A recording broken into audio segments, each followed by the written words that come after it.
मतासाठी कुणालाही आर्थिक लोभन आमिष दिलं जाऊ शकत नाही। हे जर दिलं तर ते आचारसंहितेचा भंग आहे।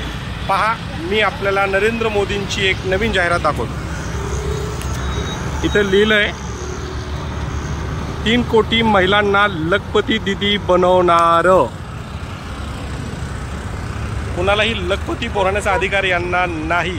लखपती म्हणजे तुम्ही मला वोट दिलं तर तुम्ही लखपती होणार, पैसेवाले होणार, अशा प्रकारचं आमिष हे निवडणूक आयोगांच्या कायद्याने ठरवून दिलेल्या नियमांचा भंग आहे। लखपती दीदी। आणि हो, आता माझ्यामुळे जी बॅनर्स आहेत ही बदलून अशा प्रकारचे बॅनर्स केले गेलेले आहेत। त्यामुळे निवडणूक आयोगाने याच्यावर कायदेशीर कारवाई अशी मी शासनाला विनंती करतो।